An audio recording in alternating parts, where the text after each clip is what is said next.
भगवद गीता, परम ज्ञान की प्राप्ति। सूर्य की किरणें आकाश में सुनहरी आभा बिखेर रही थीं। एक शांत हरे भरे वन में स्थित एक प्राचीन आश्रम था, जहां महर्षि वेद प्रकाश ध्यान और ज्ञान की शिक्षा दिया करते थे। उनके शिष्य अर्जुन एक बुद्धिमान और परिश्रमी युवक थे, लेकिन उनके मन में जीवन को लेकर कई प्रश्न थे। अर्जुन का हृदय हमेशा दुविधाओं से भरा रहता। कभी वह सोचता कि जीवन का वास्तविक उद्देश्य क्या है। क्या केवल धन, परिवार और सुख सुविधाएं ही सब कुछ है, या फिर कोई उच्चतर सत्य भी है? इन्हीं प्रश्नों के उत्तर की खोज में वह अपने गुरु महर्षि वेद प्रकाश के पास पहुंचा। अर्जुन की जिज्ञासा। एक दिन जब आश्रम के प्रांगण में संध्या आरती हो रही थी, अर्जुन ने महर्षि से पूछा, गुरुदेव, जीवन का सत्य क्या है? मनुष्य क्यों जन्म लेता है और उसकी सच्ची नियति क्या है? महर्षि वेद प्रकाश ने मुस्कुराते हुए अर्जुन की ओर देखा और बोले, वत्स, तुम्हारे इस प्रश्न का उत्तर तुम्हारे भीतर ही है, किंतु यदि तुम इसे समझना चाहते हो तो भगवद गीता का अध्ययन करो। ये ग्रंथ केवल एक पुस्तक नहीं, बल्कि जीवन का सार है। इसके बाद महर्षि ने अर्जुन को एक प्राचीन हस्तलिखित भगवद गीता दी और कहा, इसे पढ़ो, मनन करो और इसे अपने जीवन में उतारो।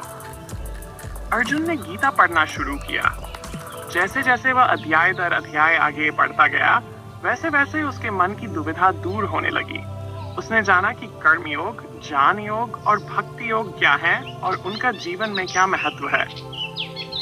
हाँ, गांव में संघर्ष। उसी दौरान अर्जुन के गांव में एक बड़ा विवाद खड़ा हो गया। गांव के दो प्रमुख परिवारों, सोमनाथ और विश्वनाथ, के बीच जमीन को लेकर झगड़ा हो गया था।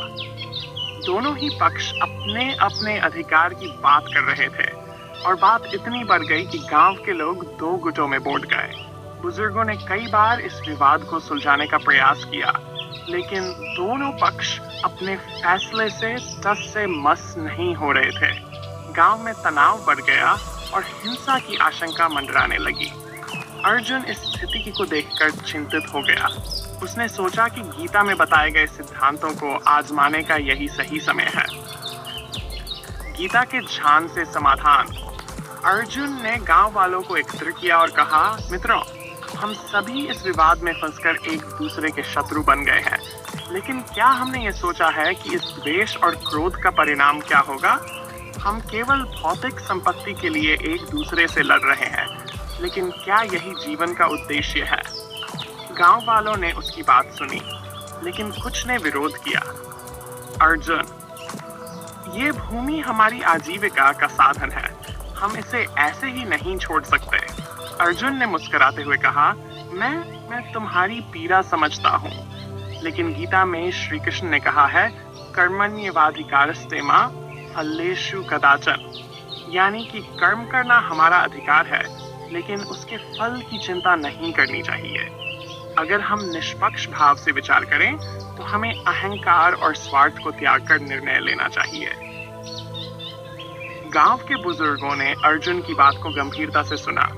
उन्होंने देखा कि अर्जुन न केवल ज्ञान की बात कर रहा था, बल्कि उसका आचरण भी गीता के अनुसार था। उन्होंने आपसी सहमति से फैसला लिया कि विवाद को आपसी समझौते और निष्पक्षता से हल किया जाएगा। अंततः दोनों परिवारों ने अपनी अपनी जिद छोड़ दी और मिल बांटकर समाधान निकाल लिया। महर्षि का आशीर्वाद। इस घटना के बाद अर्जुन महर्षि वेद प्रकाश के पास गया और बोला, गुरुदेव, आज मुझे गीता के ज्ञान की सच्ची अनुभूति हुई। मैंने जाना कि केवल पढ़ना ही पर्याप्त नहीं, बल्कि इसे जीवन में उतारना अधिक महत्वपूर्ण है। महर्षि ने प्रसन्न होकर कहा, वत्स, यही सच्ची विद्या है। जो ज्ञान व्यवहार में न आए, वह केवल शब्दों का समूह है। तुमने जो किया वही गीता का सजीव रूप है। अर्जुन अब पहले से अधिक आत्मविश्वासी और शांत चित्त हो गया था। उसने ठान लिया कि वह गीता के संदेश को और अधिक लोगों तक पहुंचाएगा और उनके जीवन को भी इस दिव्य ज्ञान से प्रकाशित करेगा। निष्कर्ष। इस कथा से हमें ये शिक्षा मिलती है कि भगवद गीता केवल एक धार्मिक ग्रंथ नहीं, बल्कि जीवन का मार्गदर्शन करने वाला अमर ज्ञान है। ये हमें सिखाती है कि धैर्य, कर्म, निस्वार्थता और आत्मज्ञान ही सच्चे सुख और शांति की कुंजी है। जब हम गीता के उपदेशों को अपने जीवन में अपनाते हैं, तभी हम वास्तविक ज्ञान और मुक्ति को प्राप्त कर सकते हैं।